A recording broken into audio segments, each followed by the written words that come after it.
to stalk political candidates. What actions might be implemented to ensue a successful election season? And for our state news, the governor's order is blocked, and how the NFL and college world of sports are being affected during the pandemic. All this and more right here on Titan TV News. From the Titan TV studios on the University of Wisconsin Oshkosh campus, this is Titan TV News, bringing you the stories that matter to you. From the campus, the community, and beyond. Student-made, student-produced. This is Titan TV News, live at 4. Welcome to Titan TV News. I'm Rachel Bartlemy. And I'm Corey Sparks. In other news, Amy Coney Barrett, the Supreme Court nominee, faced the Senate Judiciary Committee on Wednesday, and the Senate will vote to confirm her in 2 weeks.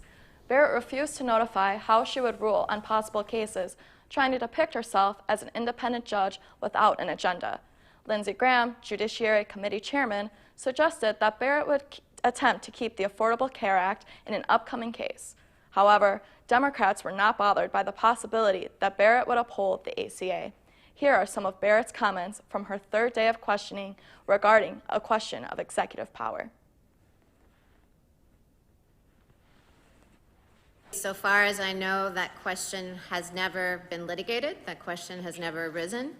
That question may or may not arise, but it's one that calls for a legal analysis of what the scope of the pardon power is.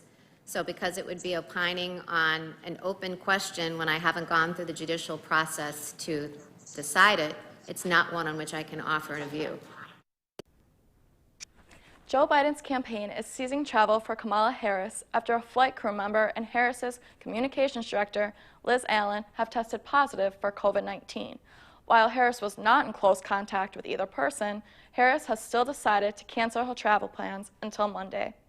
Biden's campaign manager, Jen O'Malley Dillon, has released statements that neither of those who tested positive had contact with Joe Biden or Harris 48 hours prior to their testing. O'Malley Dillon has also stated that Harris had 2 tests for COVID-19 since October 8th, including Wednesday's test, and the results have been negative. First Lady Melania Trump tested positive for COVID-19 about 2 weeks ago. She recently wrote a personal essay about her experience with the illness and posted it on the White House website. The First Lady claimed her symptoms began minimal but progressed as the days went on. She did not receive hospital treatment, unlike her husband, Donald Trump. Melania Trump also admitted that her son, Barron Trump, who at the time was announced to have negative results, eventually tested positive. Barron is claimed to have shown no symptoms even with the positive result. Recently, the whole family has been tested again and have received all negative results. When we come back, Governor Evers' order being blocked and continued protests in America. Stay with us.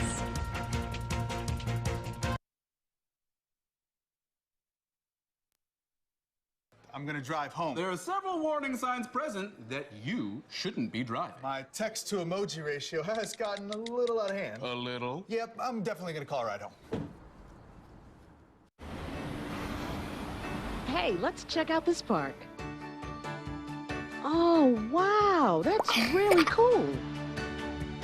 To find a great local park or forest near you, go to discovertheforest.org.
The heart of the entertainment industry may be hundreds of miles away in Los Angeles, but you can still get entertainment experience in Wisconsin.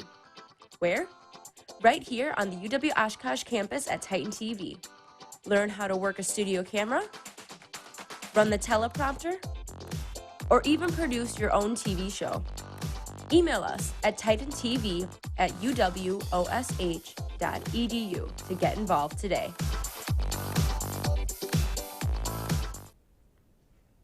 The University of Wisconsin Oshkosh will be returning from Thanksgiving break this fall and will also have their upcoming spring break as scheduled.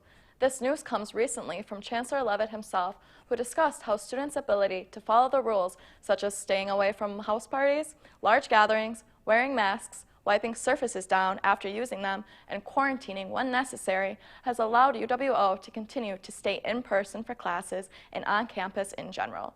Total case numbers on campus have continued to diminish, and it would appear that the Chancellor's initial plan to go out and find the virus in order to contain it has worked. The college's spring break is March 21st through 28th, 2021. Mark Schultz, owner of Oblio's Bar in downtown Oshkosh, has returned home after staying in the ICU for 6 days due to coronavirus complications. Schultz shared his experience through YouTube videos and is stressing the importance of taking this virus seriously. His son and wife also contracted the virus, but are healthy and doing well. They expect to resume operations within the popular bar soon enough.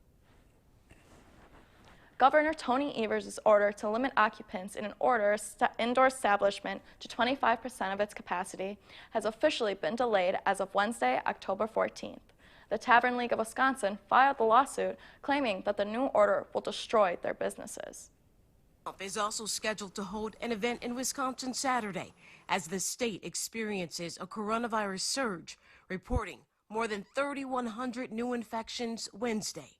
A circuit judge temporarily blocking Governor Tony Evers' efforts to restrict public gatherings to 25%. Just because some folks out there want to see full bars and full hospitals doesn't mean we have to listen. The longer it takes for folks to take this virus seriously, the longer it will take to get our economy and our communities back. Fauci says holding large gatherings like the president's campaign rallies are dangerous. The city of Wauwatosa is facing a wave of protests following the verdict given by Milwaukee District Attorney John Chisholm not to charge police officer Joseph Mensah involved in the February shooting of Elvin Cole. Local businesses in the area, however, chose to not board up their windows or lock things down as had occurred within previous protests and riots in cities across the country. Such business owners involving barbershops, restaurants, and pharmacies have cited that it would send the wrong message to the outside protesters and that rather they would like to be available in case help was needed from anyone other. Other protesters have made a more positive impact of the given situation, spray painting and getting artistic with several of the businesses' boarded up windows, who have also been accepted and allowed by others. All of this in an attempt to eliminate the wrong messages being sent and the wrong attitudes that can arise when a business is boarded to the maximum. The protests are set to continue for a while longer yet. Kenosha joined a list of cities across the nation in August when a police shooting involving Jacob Blake caught the attention of the entire country. In the wake of the shooting, Black Lives Matter groups and other protesting took the city by storm with damage to structures occurring among arrests. However, attention then shifted to 17-year-old Illinois resident Kyle Rittenhouse, who, with an assault rifle, shot and killed 2 protesters after a scuffle between the parties involved. The Lake County Sheriff's Department found that the AR rifle Kyle used was found to be purchased and stored within Wisconsin, debunking the prior beliefs that he had stolen the weapon from a family member and then crossed state lines, which would be a federal offense. It was recently announced that Rittenhouse will not face any charges within the Illinois court system. However, he does have a court hearing on October 30th in Lake County. Coming to the news, the Azerbaijani and Armenian conflict continues to escalate. Then, the life-saving drug remdesivir, according to the World Health Organization, might not be as effective. All this and more, stay tuned.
Encuentra el bosque más cercano en descubreelbosque.org.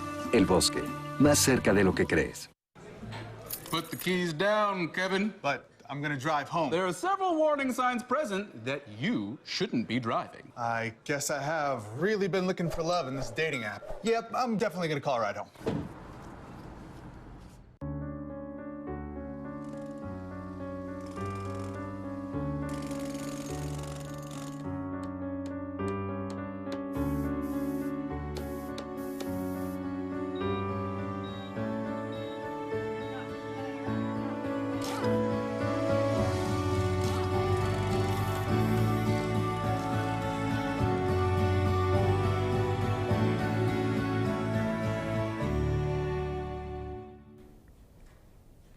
Welcome to the World News Corner. First tonight, in 2011, a Japanese earthquake caused one of the single largest nuclear disasters since Chernobyl. Now, 9 years later in Fukushima, the plant operator, TEPCO, plans on releasing 1.23 million tons of wastewater stored in tanks at the facility. According to CBS News, the decision has been getting increasingly urgent as space to store the water is running out. Most of the radioactive isotopes have been filtered out, but with current technology, tritium cannot be removed. Although tritium is only harmful to humans in very large doses, TEPCO is building more tanks to store water, but they will all be full by mid-2022. Sweden, the nation generally regarded as the neutral country on the global scale, has just increased its military spending by 40% following recent Russian activity in the Baltic Sea. Swedish Defense Minister Peter Hultqvist said, "We have a situation where the Russian side is willing to use military means to achieve political goals. Based on that, we have a new geopolitical security situation to deal with. This increased Russian activity has pushed Sweden into a hasty rearmament that includes buying Patriot missiles from the United States. This Swedish military increase partially comes from 2 Russian warships entering Swedish waters last month, as well as Russian planes in Swedish airspace." With the looming American election and great controversy expected to come with it, it is important to keep tabs on American and global political infrastructure. That infrastructure, including Twitter, which reported global outages Thursday due to an inadvertent change made to its internal systems, according to the BBC. This outage lasted only an hour, but people in Japan, Australia, and Argentina faced outages along with America and England. Twitter says there is no evidence of a security breach or hack. In July, the accounts of Barack Obama, Elon Musk, and Bill Gates were hacked to tweet a Bitcoin scam. Protesters in Southern California are trying to draw attention to the deadly conflict between Armenia and Azerbaijan. The two sides have been locked in a decades-old conflict. Over the last weeks, Armenia and Azerbaijan are reporting hundreds of people have died in the escalation. The bloodshed is happening in the disputed Armenian region of Nagorno-Karabakh, which in the last few days had one of its hospitals bombed. Although Azerbaijan claims it had no part in it, Nagorno-Karabakh is internationally recognized as being within Azerbaijan's borders, but occupied predominantly by ethnic Americans. Here are comments from people around the world reacting to this conflict. Lives aren't as important for anybody to make a voice. There is no any evidence or proof or confirmed reports that Armenian forces, Artsakh forces, commit war crimes or even violate international laws. All the fighting at the moment is happening within the internationally recognized borders of Azerbaijan. Amnesty International has not done any investigation right on the ground with the people sent to the region, study all the details on both sides of the conflict. We are watching what's taking place there. We've joined our European partners and frankly many countries around the world to ask that there be a ceasefire as the beginning of a solution to the conflict. We've watched the reporting of civilian deaths. We've watched Turkey begin to reinforce Azerbaijan. We've asked every international player to stay out of the region, not to continue to reinforce trouble.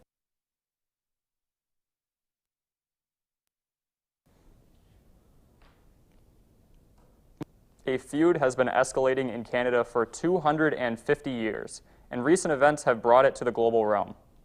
The dispute is over lobster fishing rights, and Mi'kmaq fishermen are in a veritable battle with non-Indigenous commercial fishermen. The Indigenous fishermen claim that it is their constitutional right to fish the Nova Scotia waters. Although non-Indigenous fishermen claim that there need to be regulations in place to prevent overfishing. Between 2016 and 2018, lobster catches declined 10% in Nova Scotia, although it has not been linked to Indigenous fishing. Canadian Prime Minister Justin Trudeau urged Indigenous and non-Indigenous fishermen to keep the peace and acknowledged that the government needed to help resolve the issue fairly, according to the BBC. The drug remdesivir has little or no effect on mortality for hospitalized COVID-19 patients, says the World Health Organization.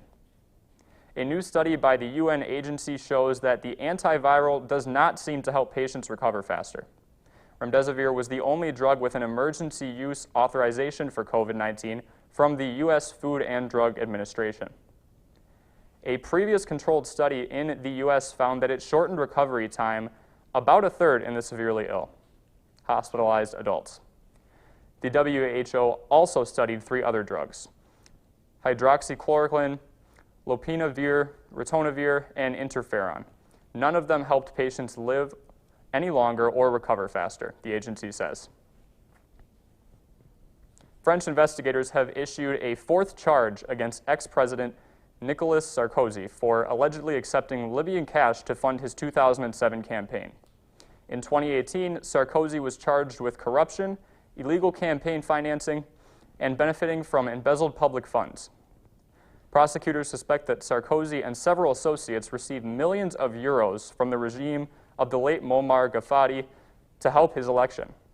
In a separate case, Sarkozy is accused of trying to bribe a magistrate by offering them a prestigious job in Monaco in return for information about the criminal inquiry into his political party. When we come back, we take a look at sports. We are talking Packers, local football, and the MLB postseason. Stick around.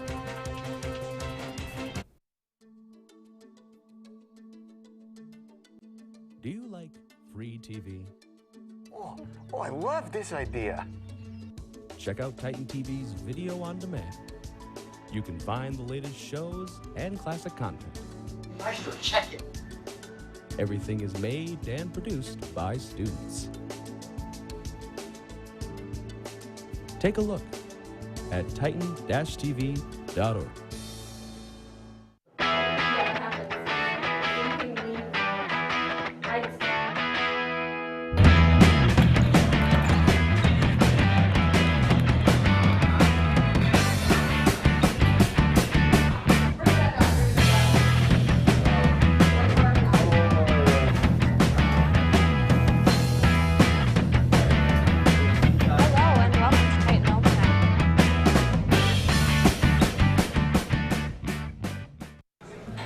Put the keys down, Kevin. But I'm gonna drive home. There are several warning signs present that you shouldn't be driving. I guess I have really been looking for love in this dating app. Yep, I'm definitely gonna call a ride home.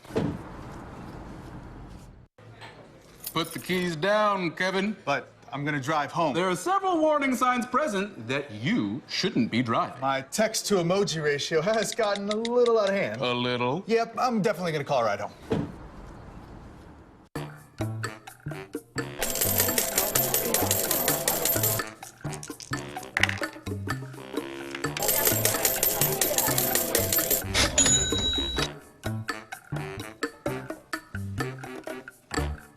You wanna come play?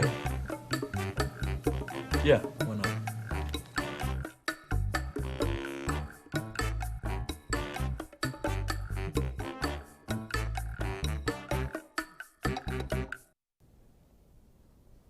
Hello and welcome back.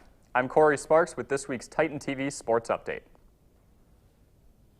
On Sunday, the 4-0 Green Bay Packers look to remain undefeated as they play the Tampa Bay Buccaneers, who are now 3-2 after their 20-19 loss to the Chicago Bears last Thursday night.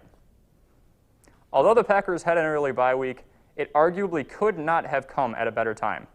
Players such as wide receiver Davante Adams and defensive tackle Kenny Clark have both returned to practice after suffering injuries earlier in the season. Adams suffered a hamstring injury in Week 2, while Clark sustained a groin injury during Week 1. Adams and Clark are two Pro Bowlers who are key to the success of each side of the ball. A couple other players who have come back from injury that could potentially become active for Sunday are rookie linebacker Kamal Martin and third-year receiver Equanimeous St. Brown.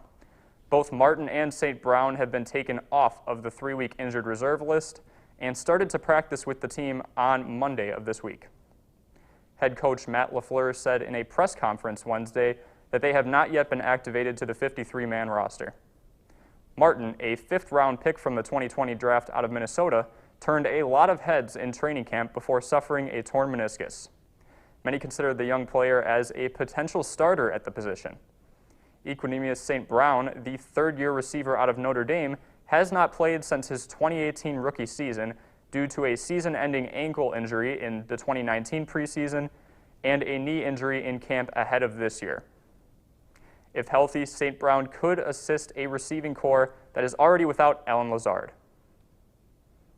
The Packers come into Sunday's game in first place in the NFC North, even with the Bears sitting at 4-1. The Packers could be a handful for a sputtering Buccaneers team with Kenny Clark and Davante Adams active. After a week of undefeated teams going head-to-head, some high school football teams in the region have sole possession of first place in their conferences. One of those teams, which has continued to impress, is Xavier High School out of Appleton. Xavier had a matchup against 2-0 Shaw last Friday and took care of business with a dominating 44-18 victory to remain in first place of the Bay Conference. Ray Zuliger did it all for Xavier, passing for 203 yards and 2 touchdowns, and running for 119 yards with 2 additional scores. Xavier looks to stay perfect against a 2-1 Hortonville squad tonight after a shootout from the previous week. Kohler Sheboygan Lutheran Christian looks to make it 4-0 tonight against 2-0 Brillion. Kohler Sheboygan Lutheran Christian battled New Holstein in a high-scoring 51-50 win last week, where quarterback Robbie Michael passed for 579 yards and 4 touchdowns. Tonight's game will be hosted by Brillion as they look to move to 3-0 and keep the Eastern Wisconsin Conference interesting.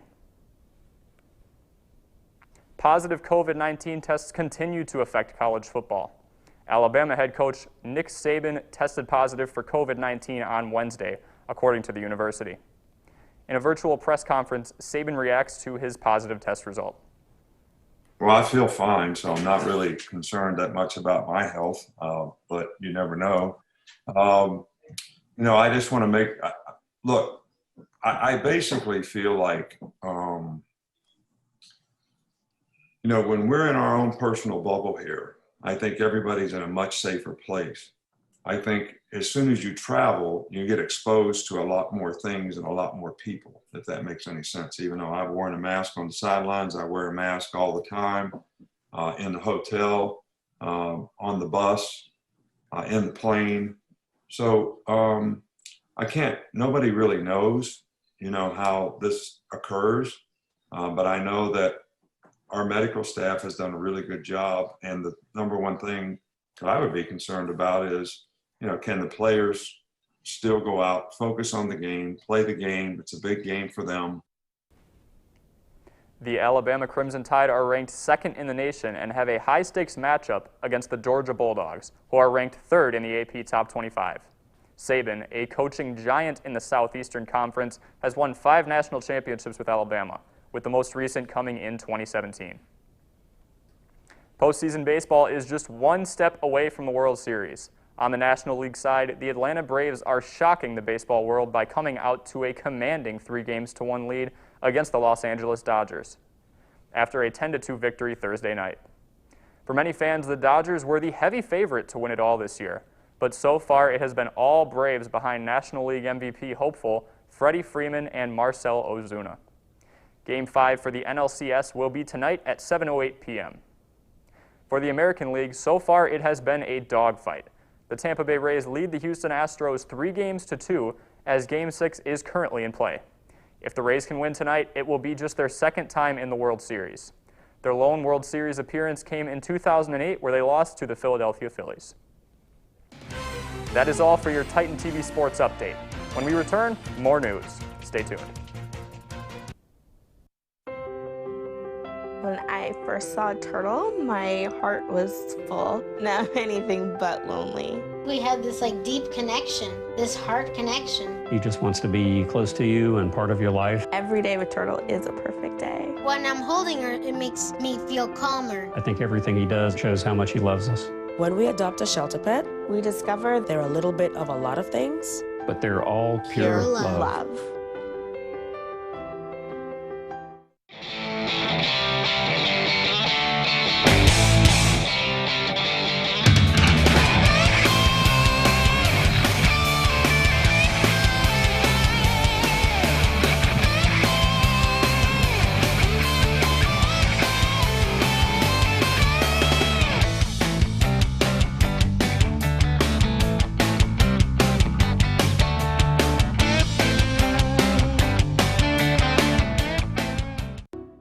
I'll never forget the day our landlord called and said, read your lease. No pets allowed. My owner tells him my dog ate the lease, but that didn't work. And now I'm stuck in a shelter. But this pit bull is ready for a new crib. I'm loving, loyal, and play well with others. So don't be intimidated by all my muscles, because the biggest one I have is my heart. That's right, I said it.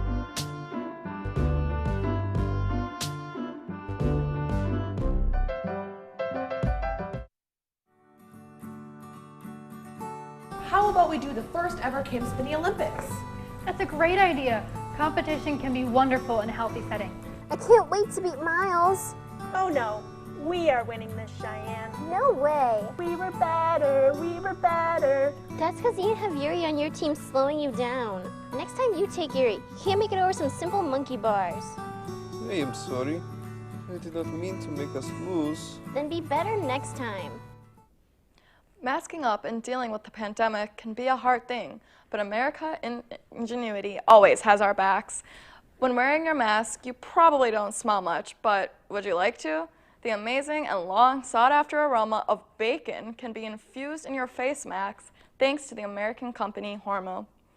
This black label breathable bacon mask uses the latest in bacon smell technology to give the wearer an experience of smelling bacon anytime they wear the COVID protection accessory. Wisconsin celebrity and Emmy Award-winning comedian Charlie Berens will be hosting a UW Oshkosh Bingo Night October 21st from 8 to 9:30 p.m.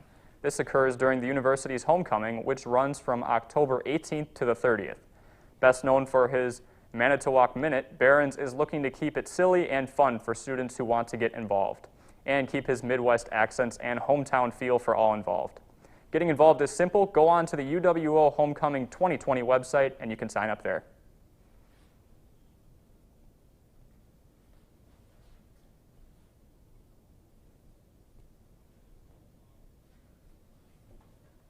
That is all the time we have for you this week. Thank you for joining us.